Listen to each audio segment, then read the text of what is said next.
looks like a baby taking its first steps.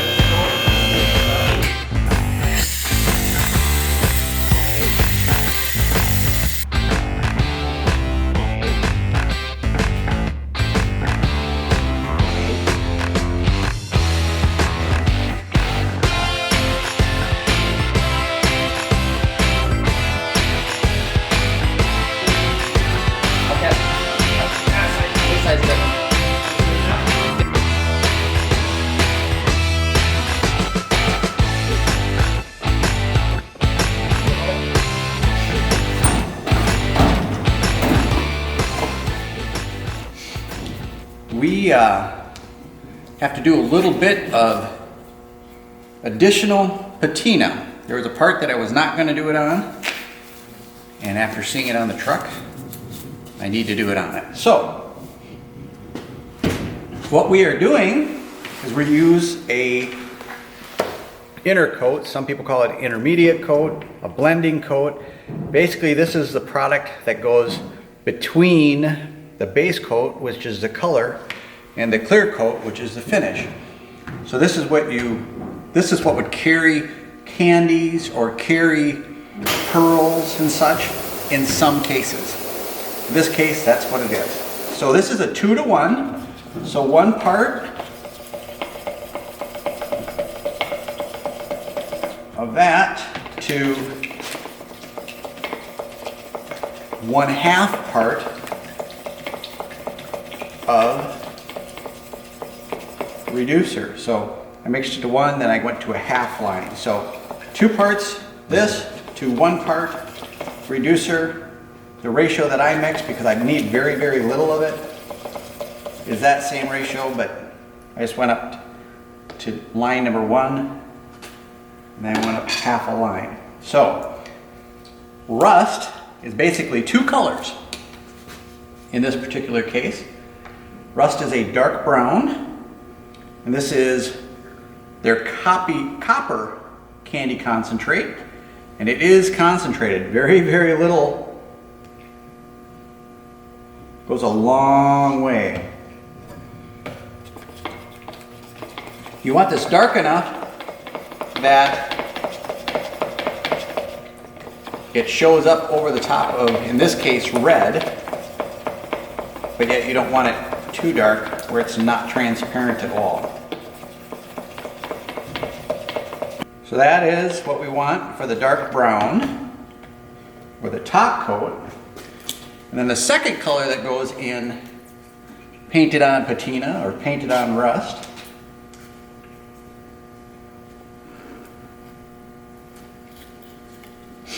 is their tangerine orange,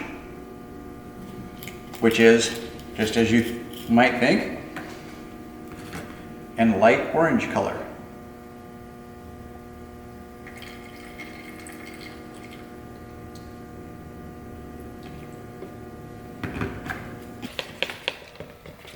So it's literally as simple as that.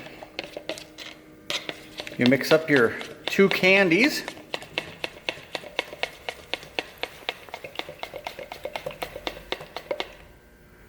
To the proper ratios in a mid coat, and then this is what goes on top of the color to give you what you want.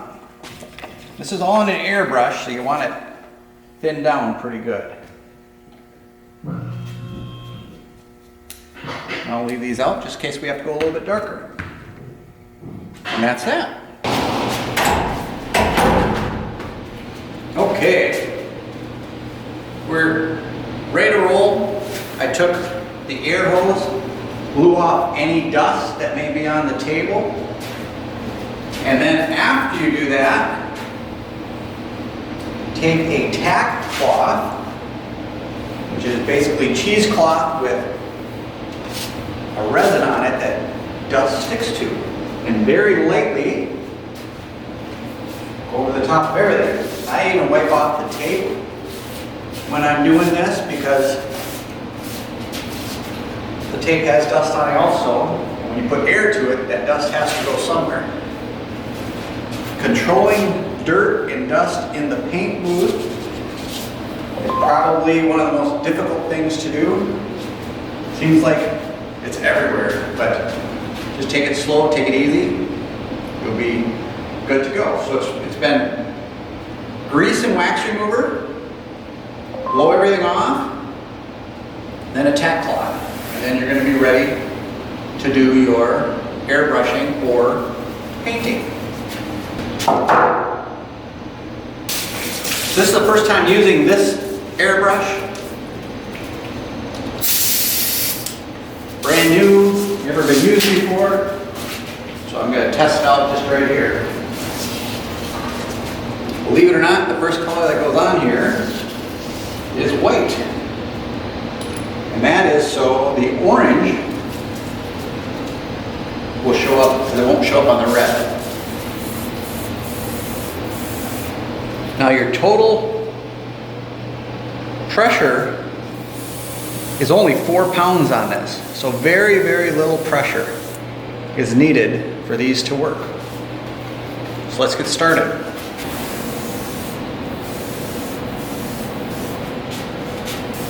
All we're doing is putting down a base for the orange and the brown to go on. This just will make it a deeper patina. Now, at the beginning of this truck, I've never used an airbrush before, but Brian, our guest artist that came in, showed me the ropes, and then kind of a surprise, he handed me the airbrush and said, "You do it." And I was like, no, thank you, but appreciate it. And I'm glad that he pushed me, because it's really not terribly difficult. The biggest thing is just getting over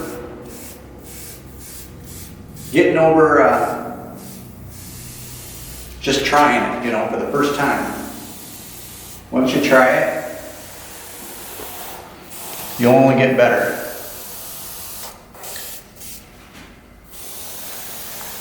And again, you're painting rust.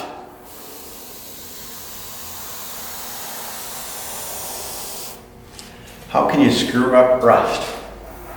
So each one of these has a hole where the Ford emblem goes.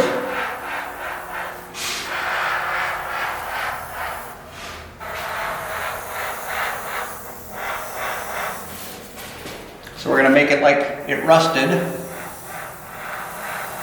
right underneath each one. Then I'm going to go upstairs and actually grab the Ford emblem and put rust around them. So the airbrush, the push down for air, and then the more you pull it back, the more paint that comes out of it. So you can pull it back just a little and have barely any air coming out.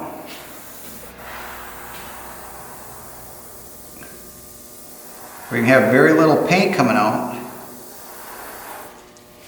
And you make small splotches pretty easy. I think that's it. Get rid of the white and put in the next color.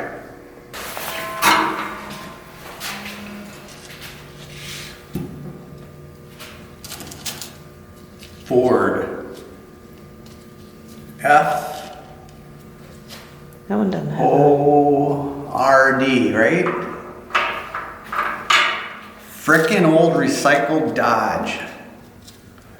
Oh wait, no, sorry. First on race day. Found on road dead.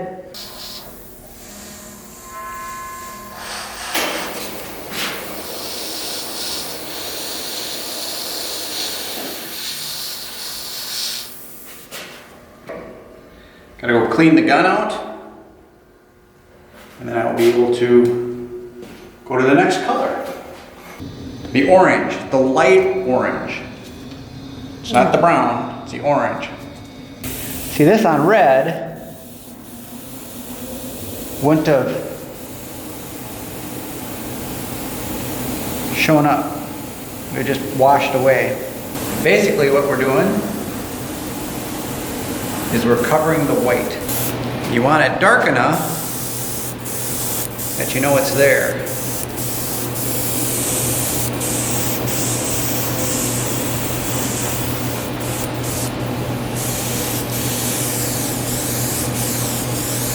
When you're doing this, you don't want to leave any of the white, because the white on the red will look extremely out of place. Okay, so we did half of it, and that was one thimble of color is all. So as you can tell, you don't need to mix up a lot. Now when I go over this in the brown, or in this case, they call it copper, a lot of this orange is going to disappear, and you're wondering, why in the world do you put down the orange first? Because it's all gone by the time you're done. And you do that because this is all candy, and you're doing layers. So the bottom layer is red, the next layer is white, so the candies that we put over it pop more, have more definition, more depth. Now the orange, even though you won't see much of it, because we're going to cover it in the brown, just like this, is transparent. So this color will shine up through the darker color brown. And it just gives it depth. That's all we're trying to do, even though most people go, rust doesn't have depth. Well, that's correct. But rust has several different colors in it. And we're trying to get as many of those colors to show up. And that's what candies do for us. Okay, we're on to our final color. I didn't wash the orange out before I switched to the brown. Just feel like living on the edge today. Anyway, whole deal is, just like rust, on the edges, where it's been rusting more, if you will,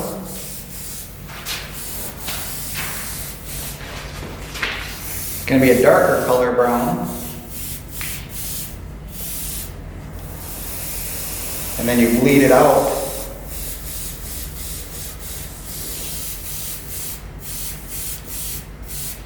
To a lighter color.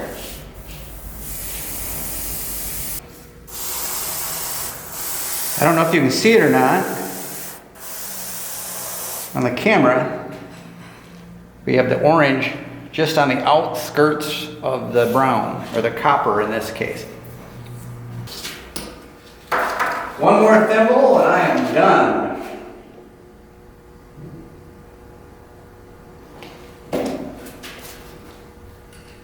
So on our measuring cups, if you're thinking, how much of this do I need? Well, this is a standard mixing cup, they're all the same.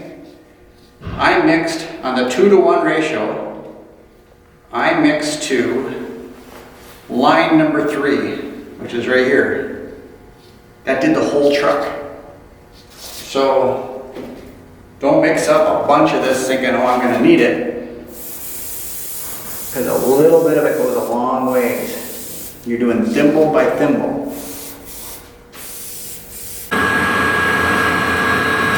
Okay, so we have all 3 colors on. Everything's done. Now I'm going to let it sit for a half hour, maybe 40 minutes, depending. We want this all to be dry, and then we hit it with the clear coat. 4 coats of clear, and then we're done. All right, everyone. As you know, we got all the color on there. That's done. Got the gun cleaned out. Now we're going to use the Eurochem Glamour coat. It's the clear coat. It's their best one. It's what we used on the rest of the vehicle. It's really a high, deep shine. We're putting on 4 coats. On the side, right here is where you figure out what you mix. It's very easy, right in front of you.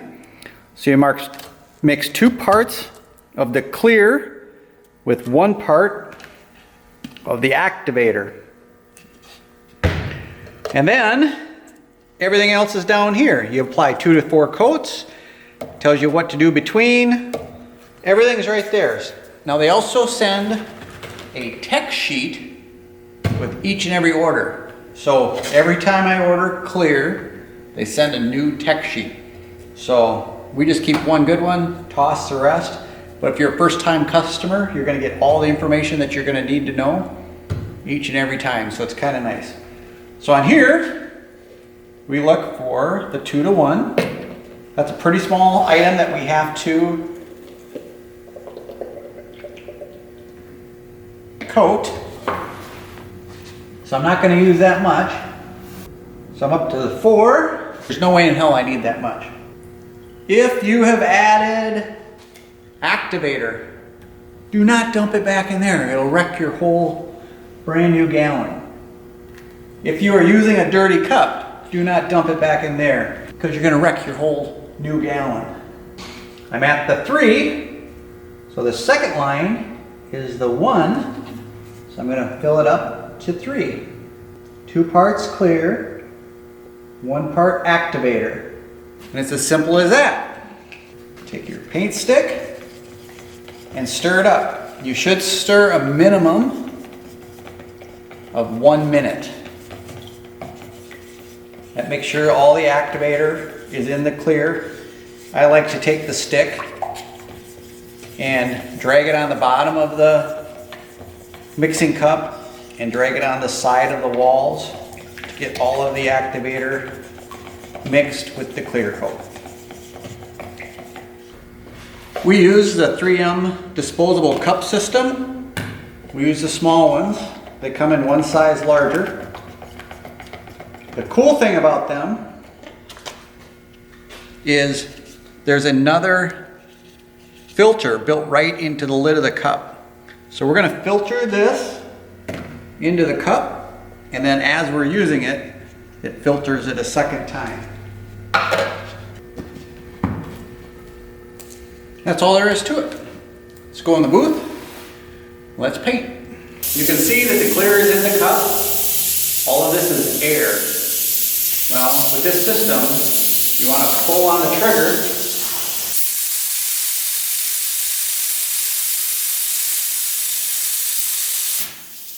and it sucks out all the air. So then you can spray upside down, whatever direction you need to spray, and it's still going to feed the clear in. Again, check your pressure. We like to spray at 22 to 23 pounds. And then check your fan.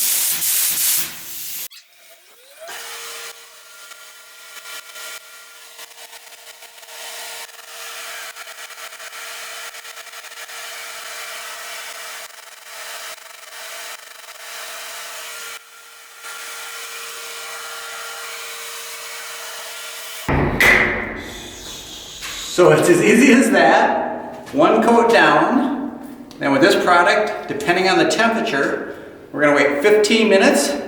Then you put on a second coat. The first coat, you don't want to have too heavy or too wet. Just a guide, put it on. The second coat, third coat, and fourth coat, you can put on wetter. So it won't run as easy as it does on the first coat. So that's all there is to it. 3 more coats, and we're done. That'll be bolted on tomorrow. All right, just finished the 4th and final coat on the front balance that goes right underneath the hood. Check it out. So now, it's dirty like the rest of the truck. A little bit of patina.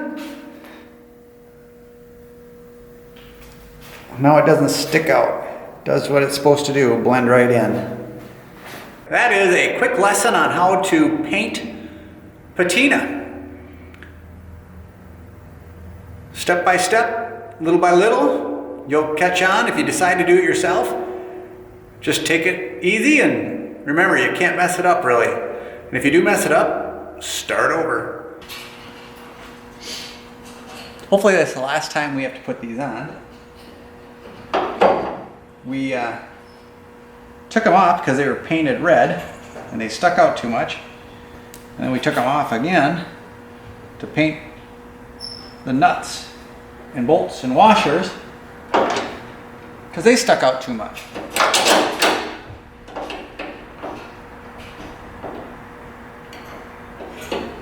Just had to dirty them up a little bit.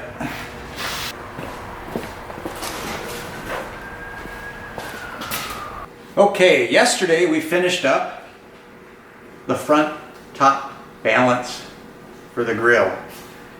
We antiqued it, blends in really nice with the hood. As soon as we get the Ford on there, it's going to look super great. We made a decision to keep the grill and the bumper clean as they are. My theory was we got the inside perfectly clean, we got the under the hood perfectly clean. The bumpers are, we replaced them because they were so badly damaged, so those are brand new. And I thought this just ties the inside and the under the hood together more with the theme a little bit. And when I sent the picture to Brett, he said that's perfect. I want a dirty Ford, not a filthy Ford. So that was pretty funny. But anyway, so this is all going to stay just as it is, like brand new. So when you're coming up behind another car, or when you're coming down the road, it's going to give you a look of a brand new restored old truck. Well, then you get closer and closer and you're going to see what we did to it. Had a couple people come in today. They thought it was awesome. Hopefully we'll be able to do another truck for them, just like what we're doing here. They want to do the patina look also. That'd be really cool. But anyway, appreciate all the help on this from Zach and Kang, and I really appreciate Brian coming in and teaching me how to use an airbrush. It was something that I never did before this. It was a little bit of schooling, and him pushing me to say, take the damn airbrush and do it, because the only way to learn is by doing something. I really appreciate him pushing me a little bit. The Dirty Ford is coming along. We're down to the small odds and ends. Wednesday, which is tomorrow, it's supposed to go over to the interior, and he's going to finish that up. But anyway, here's where we are. Piece we did yesterday, showing you step by step, is installed, so you can see what the final product looks like in the truck.